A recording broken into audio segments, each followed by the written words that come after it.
ഇത് ഫാനാണെന്നുള്ള കാര്യം എല്ലാവർക്കും അറിയാം. ഇതിൻ്റെ പിന്നിൽ ഒരു നിർമ്മാതാവുണ്ട്. അപ്പോൾ ഈ നിർമ്മാതാവ് വിചാരിച്ചാലൊന്നും ഈ ഫാൻ കറങ്ങത്തില്ല. ഈ ഫാൻ കറങ്ങണമെങ്കിൽ ഒരു അൺസീൻ പവർ ഇതിനകത്തേക്ക് പ്രവഹിക്കണം. ഇൻറ്റേർണൽ പവർ ഇതിനകത്തേക്ക് പ്രവഹിക്കണം. അൺസീൻ പവർ, ആ പവറിൻ്റെ പേരാണ് ഇലക്ട്രിസിറ്റി അഥവാ കറണ്ടെന്ന് പറയും. ഈ ഇലക്ട്രിസിറ്റിയും ഈ ഫാനുമായിട്ട് ബന്ധപ്പെടാത്തിടത്തോളം കാലം ഇതിങ്ങനെ ഇരിക്കാനേ കഴിയത്തുള്ളൂ. എന്നാൽ ഇപ്പോൾ ഇതിനകത്ത് അൺസീൻ പവർ വരും. അപ്പോൾ ഇത് കറങ്ങി തുടങ്ങും. നമുക്ക് കാണുവാൻ കഴിയുന്നില്ല, അൺസീൻ പവർ ഇതിനകത്തുണ്ട്. ആ ഇൻറ്റേർണൽ ഫോഴ്സ്, ആ ഇൻറ്റേർണൽ പവർ അതിനകത്ത് വന്നു കഴിയുമ്പോൾ അത് കറങ്ങി തുടങ്ങുന്നു.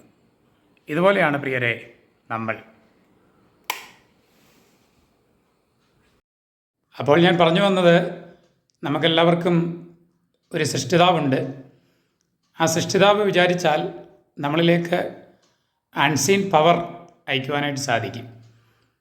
ആ അൺസീൻ പവറിൻ്റെ പേരാണ് ഹോളി സ്പിരിറ്റ് അഥവാ പരിശുദ്ധ ആത്മാവ്. പരിശുദ്ധ ആത്മാവിനെ നമുക്ക് തൊടുവാനോ കാണുവാനോ ഒന്നും സാധിക്കത്തില്ല. അത് നമ്മെ സൃഷ്ടിച്ച സൃഷ്ടിതാവ് നമ്മളിലേക്ക് അയക്കുന്നതാണ് പരിശുദ്ധ ആത്മാവ്. അപ്പോൾ ഈ സൃഷ്ടിയായ നമ്മളും ദൈവത്തിൻ്റെ ശക്തിയായ പരിശുദ്ധാത്മാവും തമ്മിൽ ബന്ധപ്പെടുമ്പോഴാണ് നമ്മൾ പ്രവർത്തിച്ചു തുടങ്ങുന്നത്. അതുവരെയും നമുക്ക് പ്രവർത്തിക്കുവാൻ കഴിയുകയില്ല. അപ്പോൾ ഈ സൃഷ്ടിതാവ് വിചാരിച്ചതുപോലെ ഈ സൃഷ്ടി പ്രവർത്തിക്കണമെന്നുണ്ടെങ്കിൽ ഇതിലേക്ക് ഒരു അൺസീൻ ഫോഴ്സ്, അൺസീൻ പവർ വരുമ്പോൾ മാത്രമേ നമുക്ക് നമ്മളുടേതായ പ്രവൃത്തി, ദൈവം ആഗ്രഹിക്കുന്ന പ്രവൃത്തി ചെയ്തെടുക്കുവാനായിട്ട് കഴിയുകയുള്ളൂ. അതുകൊണ്ട് നമുക്ക് ദൈവശക്തിയായ പരിശുദ്ധാത്മാവായി ബന്ധപ്പെടാം.